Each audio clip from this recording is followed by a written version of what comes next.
জঙ্গল, বন জঙ্গল ঠিক যতটা সুন্দর হয় কখনো কখনো তার থেকেও বেশি ভয়ানক হয়ে যায়। Hello and welcome to ASD story.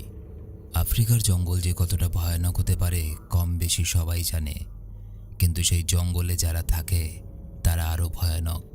পৃথিবীর বুকে এমন এক জায়গা আছে যেখানে প্রতি পদে মৃত্যু অপেক্ষা করছে। এমন একটা জায়গা যেখানে বাইরে থেকে গিয়ে কোনো মানুষ সেখানে বেঁচে থাকাটাই একটা বড় ব্যাপার। মানুষের সারা গায়ে মাটি মাখিয়ে আগুনের ওপরে ঘুরিয়ে ঘুরিয়ে পুড়িয়ে খাওয়া হয়। আর ঠিক এই বিপজ্জনক বিশাল জঙ্গলের মধ্যে এসে ফেসে যায় একজন, আর তারপর তার সাথে যা যা হয়। কেন একসময় লোকটা বন্য জীব, সাপ এদের কাঁচা মাংস খেতে শুরু করে। আর অবাক করার মতো ব্যাপার হলো যে প্রতিটা মুভিতে বিভিন্ন চরিত্রের একটা নাম থাকে, কিন্তু এই মুভিতে যতগুলো মানুষকে দেখানো হয়েছে, যতগুলো চরিত্রকে দেখানো হয়েছে, তাদের কারও কোনো নাম নেই। কেন কেন একটা পুরো গ্রাম একটা মানুষকে মারার জন্য উঠে পড়ে লেগেছে? আর এই মুভির ভেতরে বিভিন্ন জায়গায় জায়গায় লুকিয়ে আছে গভীর অর্থ, যেগুলো আমি লাস্টে এক্সপ্লেন করে দেব। তো চলো যাওয়া যাক আফ্রিকার সবচেয়ে ভয়ঙ্কর জঙ্গলে। ASD story presents the end prey. Movie শুরু হয়। অনেক অনেক যুগ আগেকার ঘটনা দেখানো হয়। দুজন বিদেশি লোককে দেখা যায় যারা আফ্রিকার বিভিন্ন জঙ্গলে জঙ্গলে ঘুরে হাতি শিকার করে, কারণ তারা হাতির দাঁত নিয়ে ব্যবসা করে। এদের মধ্যে এনাকে দেখানো হয়। এনার নাম হলো ইনভেস্টর, মানে শিকার করতে আসার পুরো খরচটা যার, এবং ইনি শিকার করতে এসেছেন। আর এনাকে দেখানো হয় ইনি শিকারের সবকিছু যাতে ঠিকঠাক চলছে কি চলছে না, বা কখন কোন জায়গায় শিকার করবে, এই সব কিছু দেখাশোনা করেন। যেহেতু এই মুভিতে কারো কোনো নাম নেই, সুতরাং যিনি শিকার করার পুরো খরচটা দিচ্ছেন তাকে আমরা ইনভেস্টর নামেই ডাকবো, আর এনাকে আমরা গাইড নামে ডাকবো।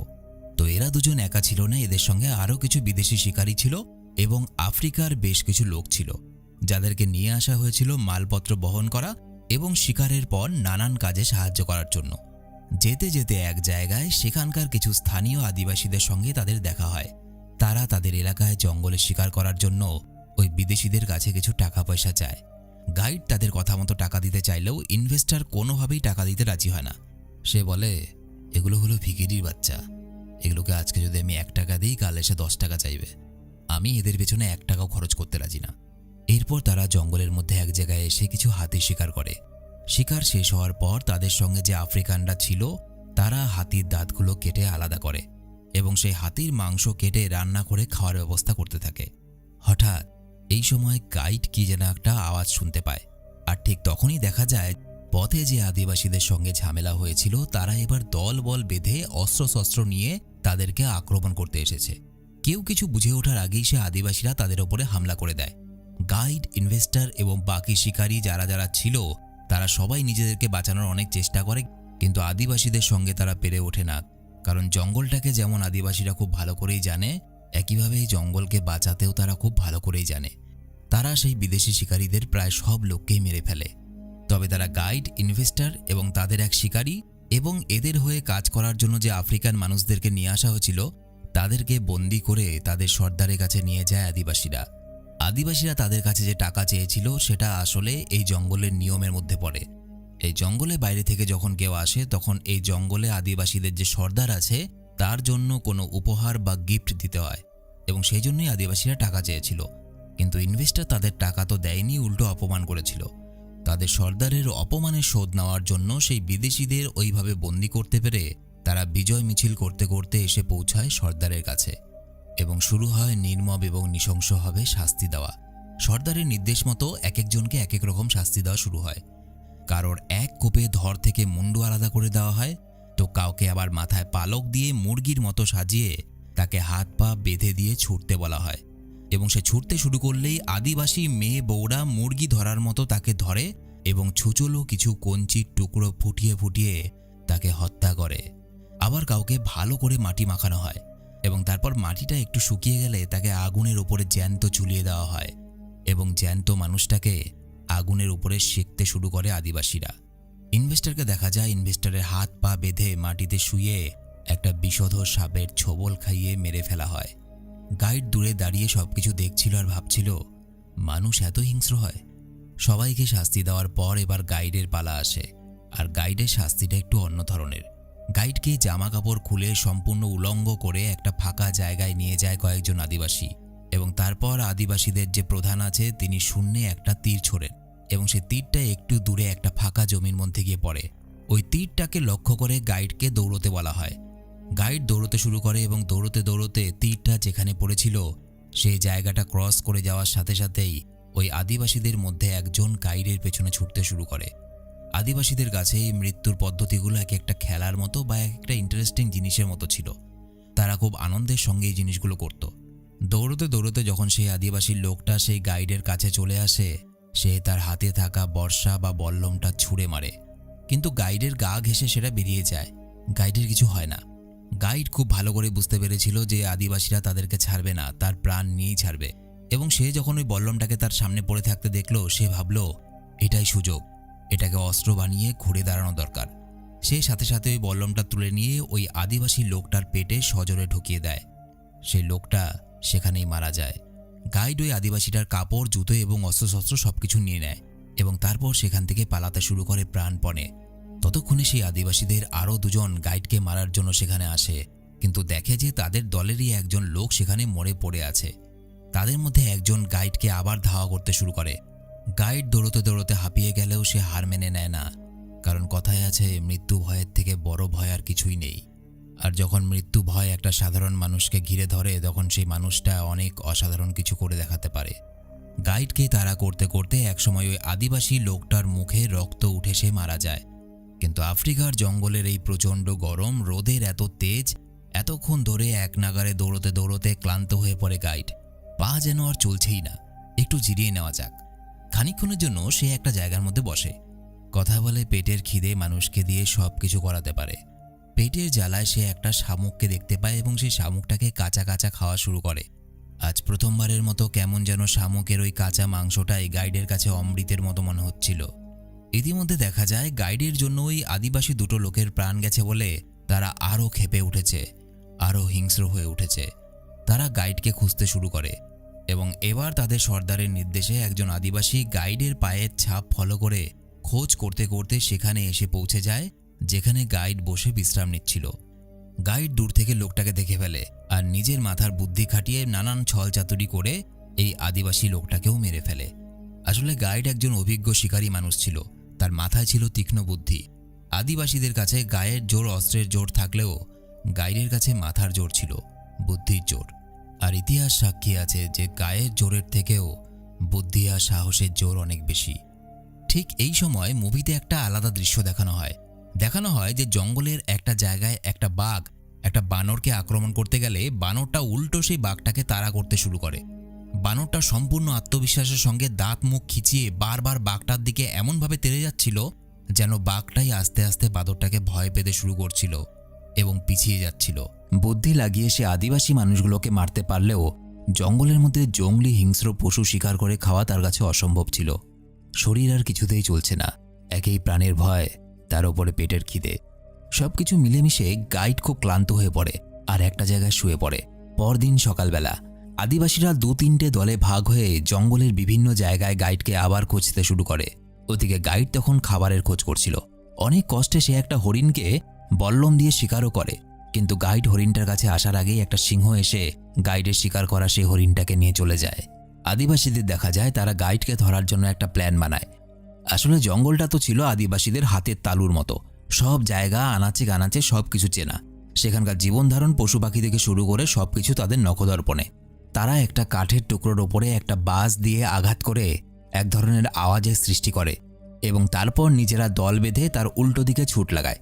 তারা এটা এই জন্য করেছিল কারণ তারা জানতো যে জঙ্গলের কোন দিকটাতে গাইড আছে এবং তার সামনের দিক থেকে যদি এরকম জোরে জোরে আওয়াজ করা হয়, গাইড নিজের প্রাণের আশঙ্কায় উল্টো দিকে ছুট লাগাবে এবং সেখানেই সে ভুল করে বসবে। এই জন্য ওরা এই আওয়াজটা করছিল একদল এবং আরেক দল সেই উল্টো দিকে রাস্তাটার দিকে ছুট লাগাচ্ছিল, যাতে গাইড পালানোর সময় তারা খুব সহজেই গাইডকে ধরে নিতে পারে। এদিকে গাইডকে দেখা যায় সে নিজেকে বাঁচানোর জন্য একটা জঙ্গলের মধ্যে দিয়ে ছুটতে থাকে এবং কিছুক্ষণ পরে দেখা যায় গাইডকে খুঁজতে খুঁজতে আদিবাসীদের দলটাও সেদিকেই চলে। আদিবাসীরা ভেবেছিল যে তারা যে চাল চেলেছে তাতে তারা গাইডকে ধরে ফেলতে পারবে, কিন্তু গাইড অতটাও বোকা নয়। আদিবাসীদের প্ল্যানটা সে ধরে ফেলে আর বুঝে যায় যে ওই আওয়াজ ওরা এই জন্যই করেছিল যাতে সে উল্টো দিকে পালায় আর আদিবাসীদের কাছে ধরা পড়ে যায়। গাইড প্রচণ্ড দুর্বল, ক্ষুধার্ত এবং তৃষ্ণার্ত ছিল, কিন্তু কথায় বলে না, নিজের প্রাণের ভয়ের থেকে বড় ভয় আর কিছু হয় না। প্রাণ বাঁচানোর জন্য সে দৌড়ে গিয়ে ঘন জঙ্গলে একটা গাছের উপরে উঠে পড়ে এবং লুকিয়ে পড়ে। আদিবাসীরা সেই জঙ্গলের ভেতরে ঢুকলে তাদের দুজনকে গাইড মেরে ফেলে এবং কেউ কিছু বোঝার আগেই সেখান থেকে সে পালিয়ে যায়। গাইড তো সেখান থেকে পালিয়ে যায়, কিন্তু ওই আদিবাসীদের লোকজনকে মেরে ফেলার জন্য তারা প্রচণ্ড রাগে ফেটে পড়ে এবং তারা ঠিক করে নেয় যেভাবেই হোক ওই গাইডকে খুঁজে বের করব এবং তাকে শেষ করব, নয়তো আমাদের দলের যারা প্রাণ হারিয়েছে তাদের আত্মা শান্তি পাবে না। পরিস্থিতি এখন ভয়ানক ছিল।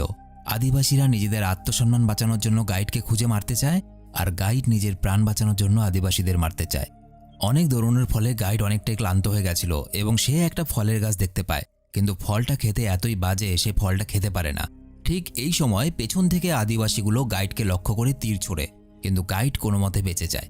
গাইড আবারও প্রাণ হাতে নিয়ে পালাতে শুরু করে। আদিবাসীদের থেকে কিছুটা দূরে আসার পরে গাইড বুঝতে পারে যে তার শরীরের অবস্থা যেরকম, এভাবে বেশিক্ষণ ছোটাছুটি করা যাবে না, কিছু একটা ব্যবস্থা করতে হবে। এতক্ষণ ধরে জঙ্গলে পালাতে পালাতে গাইড এতটুকু বুঝে গেছিল, পরিস্থিতি যেরকম হয় সেরকম অনুযায়ী মানুষকে মানিয়ে চলতে হয় যদি বেঁচে থাকতে হয়। সে তখন বুদ্ধি করে এবং কিছু পাথর ঘষে ঘষে শুকনো গাছের পাতা, ঘাস ইত্যাদি নিয়ে আগুন ধরায়, ঠিক যেমন করে সভ্যতার প্রথমে আদিম গুহাবাসী মানুষেরা আগুন ধরাতো।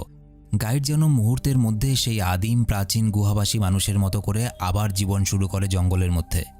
যে দুজন আদিবাসীকে সে মেরেছিল তাদের কাছ থেকে সে তীর ধনুক পেয়েছিল এবং সেই তীর ধনুকটা সে সাথে নিয়ে এসেছিল। এবার ওই তীরের মাথাটায় আগুন ধরিয়ে দূরের কিছু শুকনো ঝোপে, শুকনো গাছের ডালপালার মধ্যে গাইড আগুন লাগিয়ে দেয়। শুকনো পাতা, খড় এগুলো খুব ভালোভাবেই জ্বালানির কাজ করে এবং তাই সঙ্গে সঙ্গে দাউ দাউ করে আগুন জ্বলতে শুরু করে।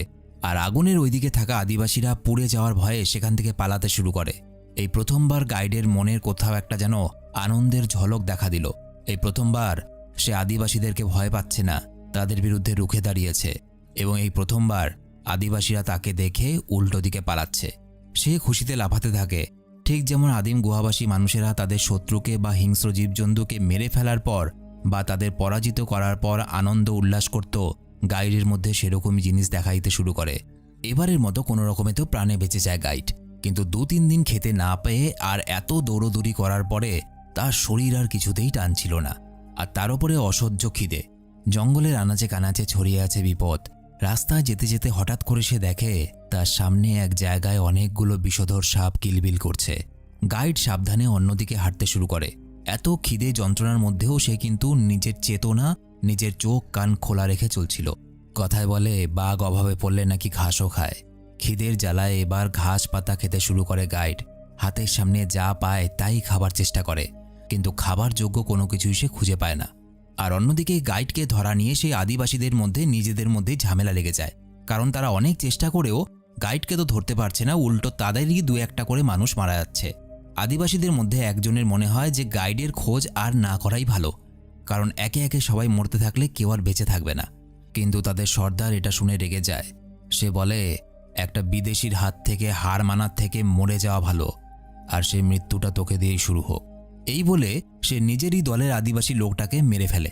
গাইডকে ধরা এবং তাকে মেরে ফেলা এখন শুধুমাত্র তাদের উদ্দেশ্য না, তাদের সম্মানের সঙ্গে জড়িয়ে গেছে, কারণ তাদের অনেকগুলো মানুষ মারা গেছে। গাইডকে দেখা যায় খাবারের খোঁজ করতে করতে খাবার না পেয়ে সেই বিষধর সাপগুলোর মধ্যে একটা সাপকে দেখতে পায় এবং সেই সাপটাকে মেরে খিদের তাড়নায় সেই সাপটাকে ছাল ছাড়িয়ে সে খেতে থাকে। সেই সাপটাকে খাওয়ার পর গাইডের একটু হলেও খিদে মেটে এবং একটু পরে এসে সে একটা ডোবা দেখতে পায়। এতক্ষণ পর চোখের সামনে সে এতটা জল দেখতে পেয়েছে। গাইড সবকিছু ভুলে আনন্দে জোরে জোরে হাসতে থাকে এবং সে জল খায় এবং মুখে গায়ে জল ছিটাতে থাকে। কেমন যেন একটা অদ্ভুত তৃপ্তি বোধ করে গাইড। আসলে আমাদের রোজকার জীবনে যে জিনিসগুলোকে আমরা খুব সহজেই পেয়ে যাই না, সেই জিনিসগুলোর আমরা সেইভাবে ভ্যালু বুঝি না, যে জিনিসগুলো না থাকলে পরে আমাদের কীরকম হতে পারে। সে 2-3 দিন ধরে জঙ্গলের মধ্যে ছোটাছুটি করছিল প্রাণের ভয়ে, জঙ্গলি জীবজন্তু, সাপের ভয়ে। সে একটু জলও পায়নি মুখে দেওয়ার মতো, এবং তারপরে সে যখন জল দেখতে পেল, ওটা তার কাছে কোনো ধনরত্নের থেকে কম দামি ছিল না। কথা বলে, কঠিন পরিস্থিতিতে পড়লে আর কোনো কিছু হারিয়ে ফেললে তবেই সেই জিনিসগুলোর মূল্য বোঝা যায় যে আসলে সেগুলো কত দামি ছিল। গাইড এতদিনে সেই জিনিসটা খুব ভালো করে বুঝতে পারছিল। দেখা যায় গাইডকে খুঁজতে গিয়ে আদিবাসীদের একজনকে বিষাক্ত সাপে ছোবল মারে, আর সেই সময় এতগুলো লোককে একের পর এক হারিয়ে আদিবাসীরা প্রায় পাগলের মতো হয়ে উঠেছিল। তারা যেভাবেই হোক গাইডকে খুঁজে বের করে তাকে মারতে চাইছিল এবং এই জন্য সেই আদিবাসীটাকে সাপে কাটার পরেও তাকে সেখানেই ফেলে রেখে তারা এগিয়ে চলে। গাইডকে দেখা যায় গাইড এগোতে এগোতে একটা জায়গায় এসে আফ্রিকান কিছু অন্য আদিবাসীদের বস্তি দেখতে পায়। সেখানে সেদিন তাদের কিছু একটা আনন্দ উৎসব চলছিল। যতক্ষণ না রাত নেমে না আসে ততক্ষণ পর্যন্ত গাইড ওখানে লুকিয়ে অপেক্ষা করতে থাকে। এরপর একসময় রাত হয়। নেশায় চুর হয়ে সবাই যখন ঘুমিয়ে পড়ে, সে হামাগুড়ি দিয়ে এসে সেখান থেকে কিছু খাবার চুরি করে নিয়ে যায়। কিন্তু সেখানে একটা বাচ্চা মেয়ে তাকে খাবার চুরি করতে দেখে ফেলে। পরদিন সকালে সেই জায়গায় এসে অন্য গোষ্ঠীর কিছু মানুষ হামলা করে, কারণ আগেই বলেছি এখানে আধুনিক সভ্যতা এখনও প্রবেশ করেনি। সুতরাং এরা এখনও সে আদিম যুগের নিয়মকানুনেই বসবাস করছে। জোর যার মুলুক তার। যে দল শক্তিশালী বেশি সেই দল অন্য কোনো গোষ্ঠীকে পরাজিত করে তাদের সবকিছু লুটপাট করে নেয় এবং সেই এলাকাটাও নিজেদের দখলে নিয়ে নেয়। তো যারা হামলা করেছিল তারা সেখানকার কিছু লোককে মেরে বাকিদের বন্দি করে কৃতদাস বানিয়ে নিয়ে যেতে শুরু করে। দূরে একটা ঝোপের আড়ালে লুকিয়ে গাইড এই সব কিছু দেখতে থাকে, কিন্তু হঠাৎ করেই সে লক্ষ্য করে সেই দলের কিছু লোক তারা ঝোপের আড়ালে সেই গ্রামের মধ্যে কেউ লুকিয়ে আছে কিনা সেটা দেখার জন্য সেখানে খোঁজ করতে চলে এসেছে। কিন্তু গাইডকে দেখতে পাওয়ার আগেই গাইড সেখান থেকে পালিয়ে অন্য একটা জায়গায় গিয়ে লুকিয়ে পড়ে। আর গাইড যেখানে লুকিয়েছিল সেই জায়গায় ওই বস্তির বাচ্চা মেয়েটা, যে কিনা আগের দিন রাতে বেলা গাইডকে খাবার চুরি করতে দেখেছিল, সেই বাচ্চাটাও লুকিয়েছিল। গাইড বুঝতে পারে যে তার খোঁজের লোকগুলো এই ঝোপের দিকে আসছে এবং সে তখন ভাবে যে যদি আমি একা ধরা পড়ি তাহলে হয়তো আমাকে মারতে পারে বা আমি কোনোভাবে বেঁচে যেতে পারি, কিন্তু যদি এই বাচ্চা মেয়েটাকে আমার সঙ্গে পায় তাহলে এই বাচ্চা মেয়েটাকে ওরা ছাড়বে না। সে বাচ্চা মেয়েটাকে বাঁচানোর জন্য দৌড়ে বেরিয়ে গিয়ে সেই লোকগুলোর কাছে দেখা দেয়। এরপর সে আবার দৌড়ে গিয়ে কিছু কৃতদাসকে মুক্ত করে দেয়। গাইডকে ওরা আটকাতে গেলে গাইড বাকিদেরকে মেরে ফেলে এবং সর্দারকে ধাক্কা দিয়ে একটা কাটা গাছের ঝোপে ফেলে দেয়। সর্দারের চোখে, গলায় এবং সারা গায়ে কাটা ফুটে সর্দার সেখানেই মারা যায়। গাইডকে মারার জন্য সেই দলের কিছু লোক তাকে তাড়া করতে শুরু করে, আর অন্যদিকে ওই আদিবাসীগুলো দূরে দাঁড়িয়ে সবকিছু দেখছিল, যারা কিনা গাইডকে মারার জন্য খুঁজছিল প্রথম থেকে। অন্য লোকেরা সেখানে এসে হামলা করেছে দেখে তারা তখনকার মতো ফিরে চলে যায়। অন্যদিকে গাইডকে দেখা যায় লোকগুলো তাড়া খেয়ে তাদের হাত থেকে বাঁচার কোনো উপায় না দেখে গাইড প্রচণ্ড স্রোতে বয়ে যাওয়া একটা নদীর মধ্যে ঝাঁপ দিয়ে দেয়। লোকগুলো তাকে মারার চেষ্টা করলেও কোনো রকমে গাইড তাদের হাত থেকে বেঁচে যায় এবং যে প্রচণ্ড স্রোতযুক্ত নদীতে সে ঝাঁপ দিয়েছিল তার স্রোতে বয়ে গাইড অনেকটা দূরে চলে আসে। তবে জলের স্রোত এতটাই ছিল যে সে নাকে মুখে জল খেয়ে অজ্ঞান হয়ে যায় এবং যে বাচ্চা মেয়েটাকে সে লুকিয়ে থাকতে দেখেছিল এবার সেই মেয়েটা এসে গাইডকে ভেসে থাকতে দেখে জল থেকে কোনো মতে পারে তোলে। বাচ্চা মেয়েটা ভাবতে থাকে যে মানুষটা আমাকে বিপদের সময় নিজের প্রাণের ঝুঁকি নিয়ে বাঁচিয়েছিল সেই মানুষটাকে আমি বাঁচাতে পারলাম না। গাইড মারা গেছে ভেবে মেয়েটা কাঁদতে শুরু করে, কিন্তু তখনই হঠাৎ গাইডের জ্ঞান ফিরে আসে। মেয়েটা গাইডের জন্য কিছু খাবারের ব্যবস্থা করে। সে সেখানকার মানুষ, কোথা থেকে কিভাবে খাবার জোগাড় করতে হয় সে খুব ভালো মতোই জানে। এতদিন পর গাইডের কোনো একটা ছোট্ট বন্ধু হয়, যদিও তারা কেউ কারো ভাষা বোঝে না, কিন্তু তাতে কী বা যায় আসে। দুজন বিপদের সময় দুজনের প্রাণ বাঁচিয়েছে, কিন্তু ব্যাপার হলো গাইড বেশিক্ষণই মেয়েটার সঙ্গে থাকতে পারবে না। তারও বিপদ, মেয়েটারও বিপদ। মেয়েটা তার বসতির দিকে ফিরে যায় এবং গাইড আবার পথ চলতে শুরু করে। হাঁটতে হাঁটতে একসময় সে সেই জায়গায় পৌঁছে যায় যে জায়গায় পৌঁছানোর চেষ্টা করছিল। জায়গাটার নাম কলোনিয়াল ফোর্ট, বিদেশি শিকারীদের থাকার জায়গা। সে সেই কেল্লাটার সামনে এসে পৌঁছে যায়, কিন্তু তখনই তার পাশে একটা তীর উড়ে এসে পড়ে। গাইড চমকে গিয়ে পেছনে দেখে যে আদিবাসী লোকগুলো ঠিক তাকে কোনো না কোনোভাবে ফলো করে সে অবধি পৌঁছে গেছে। গাইড আবারও কোনোভাবে সেই কেল্লা অবধি পৌঁছানোর জন্য ঝোপঝাড় জঙ্গলের মধ্যে দিয়ে উদ্ভ্রান্তের মতো ছুটতে থাকে, আর একটা আদিবাসী মানুষ তার পেছনে পেছনে ছুটতে শুরু করে।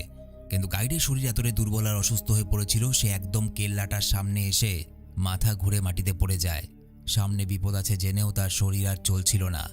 এই সময় আদিবাসী লোকটা সুযোগ বুঝে তাকে মারতে গেলে কেল্লার বাইরে যেসব বিদেশি সৈনিক পাহারা দিচ্ছিল তারা তাকে গুলি করে সেখানেই মেরে দেয়।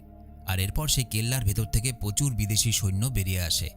আর এত সৈন্য দেখে আদিবাসীরা বুঝতে পারে যে তারা আর গাইডের কিছুই করতে পারবে না। তবে এখানে একটা অদ্ভুত জিনিস দেখা যায়। গাইড একটু পরে নিজেকে সামলে নিয়ে উঠে দাঁড়িয়ে সেই আদিবাসীদের প্রধানের কাছ থেকে নিজের বিদায় নেয় এবং প্রধানও যেন হাত তুলে তাকে সম্মতি দেয়। দেখে মনে হচ্ছিল এতক্ষণ তাদের মধ্যে যে যুদ্ধটা চলছিল সেই যুদ্ধে গাইড বিজয়ী হয়েছে। আদিবাসীদের সর্দার তাদের গ্রামে ফিরে যায় আর গাইডকে সেই কেল্লার সৈন্যরা উদ্ধার করে। মুভিটা এখানে শেষ হয়ে গেলেও মুভির বিভিন্ন জায়গায় কিছু লুকোনো অর্থ লুকিয়ে আছে।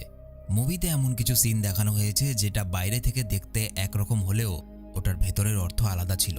এই মুভির ভেতরের অর্থ বোঝার জন্য চলো ফিরে যাওয়া যাক সভ্যতা সৃষ্টির সেই প্রথম অধ্যায়ে।